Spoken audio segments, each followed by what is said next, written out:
All right, different name, but basically the same thing as the malonic ester synthesis. This is the acetoacetic ester synthesis. Different starting material, same idea. So really, I don't think you guys even need me for this. I think you already know, based on what we've talked about, how to take this molecule and turn it into that molecule. So pause the video and try that out. It should be pretty straightforward compared to what we've learned about so far. Okay. Did it. Don't you feel so empowered? You don't need me. You can do it. All right.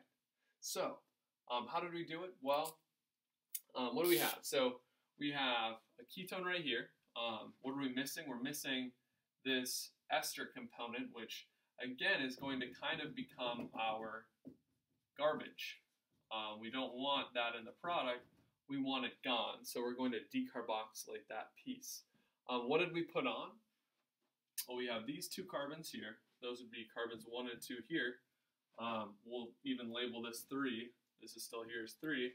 But we essentially then added on this piece here, and we added on this piece here. So that's a little bit different than what we saw when we were talking about the malonic ester synthesis, because we only added one alkyl group. Here we're going to add 2 alkyl groups. But it's the same process. It's just iterative. We do one, then we do another. So how do we do that? Well, if we treat this molecule with sodium ethoxide and ethanol, that ethoxide will pull this proton off, right? It's going to grab that proton, and it will form the enolate of that.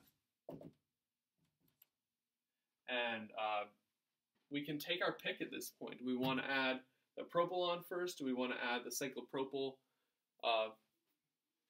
methylene group on first? It doesn't really matter. We can take our pick. I'll just add on the propyl just because it's the higher up one. So essentially we're doing an SN2 reaction there. That would give us the 3 carbon chain on there. Then we just iterate. We do this again. I'm not even going to write out the intermediate here, so we're just going to do sodium ethoxide, ethanol, 2. We are adding this piece on, so we need a chlorine attached to those carbons. And that is going to make our enolate right there, and then we're adding on those carbons. So that would give us the 3 carbon chain there, and then the CH2 attached to our 5 carbon piece there. What happens next? We're decarboxylating, right? We are adding acid and heat, so H3O plus H2O. That's going to take this ester and make it the carboxylic acid, and then we are heating that, and that is going to remove that CO2. And in the previous example with the malonic ester, we had a carboxylic acid on this side, and that was kind of the final product of that decarboxylation process. But in this case, it's a methyl ester, so that's going to stay in the same state as it was. So that's the final step. So that's the acetoacetic ester synthesis. As far as what's on your course packet, it says the acetoacetic ester synthesis allows us to prepare methyl ketone derivatives. So this is a methyl ketone. It has a methyl on one side. It has all that other stuff on the other side. And it says acetoacetic ester synthesis steps. It's the same as the ME steps, the malonic ester synthesis steps.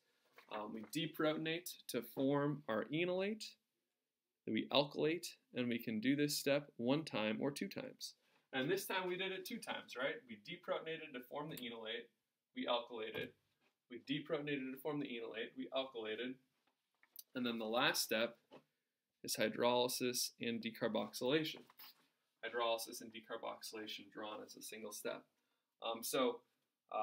This is the acetoacetic ester synthesis, a really powerful synthetic tool.